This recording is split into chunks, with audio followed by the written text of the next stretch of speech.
បាទគោរពជំរាបសួរបងប្អូនអតិថិជនទាំងអស់គ្នានេះគឺជាសកម្មភាពដែលក្រុមការងារម៉ូទ័របូមទឹក Mario របស់យើងផ្នែកបោះដុំដែលគាត់យកម៉ូទ័រទៅដាក់ឲ្យអតិថិជនចំនួន31ឈុតជាប្រភេទម៉ូទ័រជំរុញទឹកតាមផ្ទះទៅជាមួយនឹងដុំអូតូបងប្អូនណាហើយនៅក្នុងនឹងដែរយើងមានជាប្រភេទម៉ូទ័រជំរុញបាទជាច្រើនហើយអតិថិជននៅតំបន់ហ្នឹងគឺគាត់មានជាបញ្ហាទឹកខ្សោយអញ្ចឹងបងប្អូនណាអញ្ចឹងនៅតំបន់ហ្នឹងគឺខាង Depo TV ដែលនៅខាងប្រៃកំពឹសហ្នឹងគឺគាត់លក់ម៉ូទ័រដាច់ពាក់ព័ន្ធនឹងម៉ូទ័រជំរុញហ្នឹងបងប្អូនរហូតដល់គាត់កាត់កញ្ចប់បាទដែលមានប្រម៉ូសិន 20% នៅ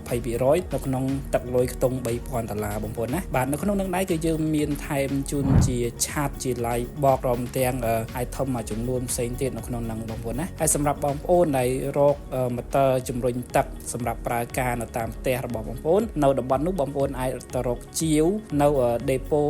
TV បានដែលនៅក្នុងនឹងដែរគាត់មានទីតាំងនៅបណ្ដោយផ្លូវជាតិលេខ 2 នៅជាប់ខ្លោងទ្វារសាលាវិទ្យាល័យប្រៃកំពឹសតែម្ដងបងប្អូនណាចឹងសម្រាប់បងប្អូនមានតម្រូវការបាទបងប្អូនអាចតាក់ទងទៅកាន់គាត់តាមរយៈរូប banner ក៏ដូចជារូប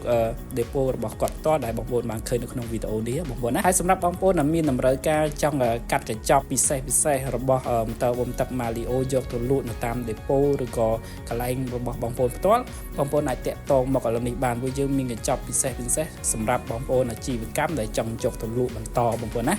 ហើយពាក់ព័ន្ធនឹងគុណភាពម៉ូទ័របាទបងប្អូនដូចទិញពីរោងចក្រដូចទិញពីក្រុមហ៊ុនចឹងគឺមានការធានា2ឆ្នាំទៅឲ្យអតិថិជនតរបស់បងប្អូនដូចគ្នាបើសិនជាបងប្អូនមានតម្រូវការឬក៏ចង់ដឹងព័ត៌មានលម្អិតបងប្អូនអាច comment ក្រោមវីដេអូឬក៏ឆាតចូល page បានបាទសូមអរគុណ